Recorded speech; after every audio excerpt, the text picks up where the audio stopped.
I still remember, as though it were yesterday, standing with hundreds, if not thousands, in the grounds of Cardiff Castle while the canonization of these 40 martyrs was taking place. It was the 25th of October 1970, and it was interesting to hear afterwards on the radio the voice of by now St. Paul VI, Pope, consecrating by this infallible declaration the sainthood of these people, and 6 of them were Welsh, and he was using Latin to use Welsh names. Sanctum Ioannem Robertum, or Roberts, that was our own local saint up in the north. And of course he, like most of them, was hanged, drawn and quartered in the very place where the last of the great ones, an Irishman, our own Oliver Plunkett, was martyred as late as 1681. And John Roberts was 1610. It started in 1535 with the Carthusian monks, soon to be followed by St. Thomas More and St. John Fisher. And so a huge army went into glory under atrocious pain. I've had the privilege of actually being in Tyburn and praying close to where it happened. There was a prophecy from one of the martyrs that one day there will be perpetual prayer here, and it has happened. It is the Tyburn Convent of Adoration, as close as you can get to where the actual famous Tyburn tree was. So there they are with great relics there, also major relics in Downside, and they gave us, of course, the head of Oliver Plunkett. So I would like just for a few minutes to dwell on this band. My parish was run by Benedictines of Ampleforth, and we were very much into that at the time. I was sent to Ampleforth, I think that very year actually, and it was all happening around there. Massive college, of course, with a big history department, and this was all the story of that year, these martyrs.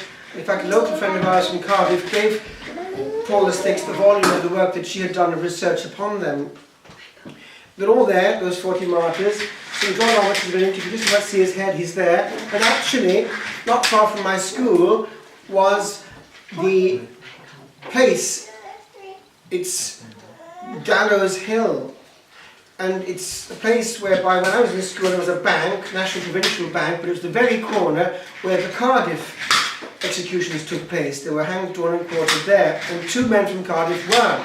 And in fact, their window, their stained glass window, was in St. Peter's Church, nearly opposite when I was in school, when I used to serve Mass when I was in school. And there you've got these pictures, the actual process of what happened in the place of imprisonment. The story is this: they were there, and they were passing the time in this prison, knowing they were going to be sentenced and condemned.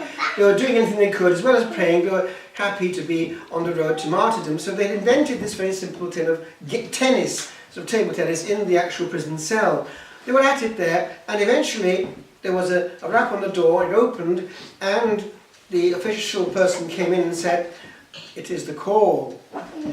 And that meant this was actually the moment when they were to be taken off, taken along the hurdle, and up to the gallows, hanged, taken down while still alive, and resuscitated, and then drawn, opened up, and all the interiors pulled out and then burnt in the fire. The last thing to come out was the heart, still beating, and a part of the ritual was that the executioner would say, "Behold the heart of a traitor." And part of the ritual was they all had to answer, "Long live the king." And then that was the end. Once the heart got out, of course, there was no life left. But the thing about this particular story was, these 2, it was John Lloyd actually, that one, and Philip Evans in Cardiff. What did they do when they heard this call coming?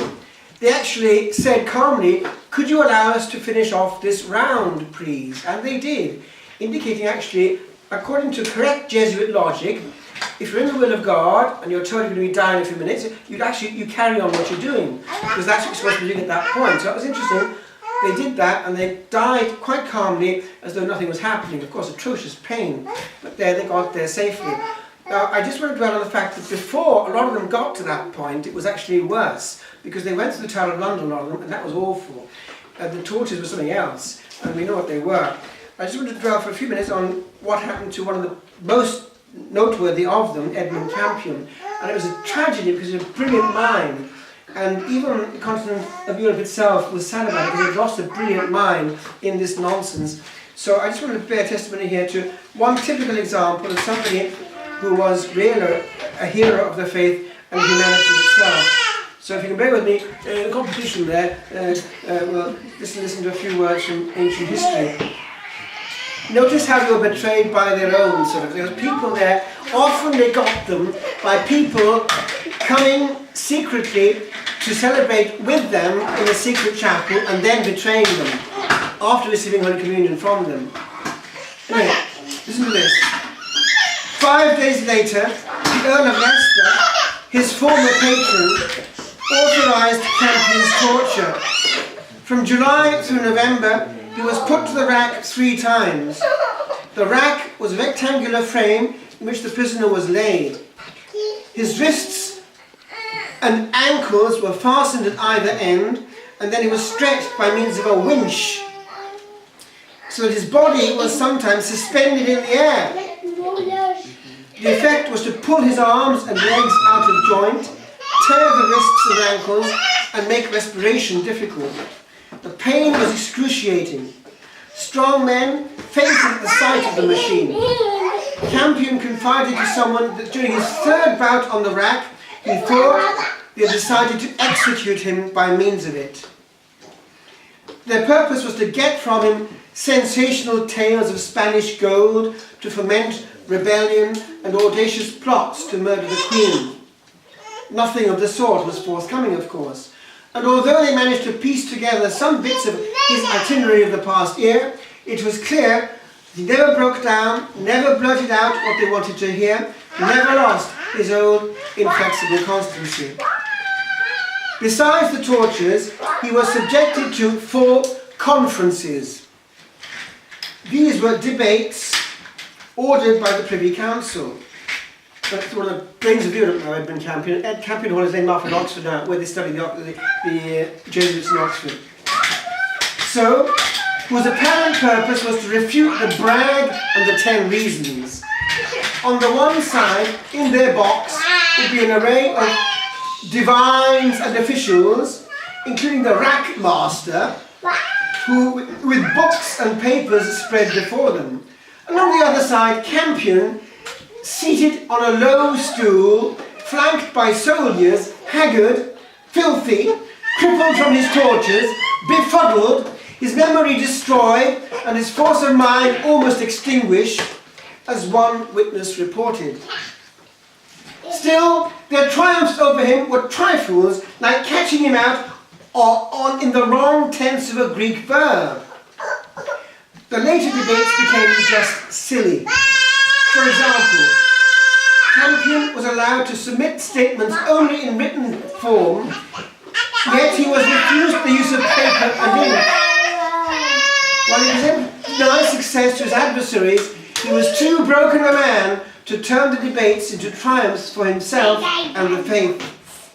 He had fulfilled that part of his calling already. Now his vocation was to suffer.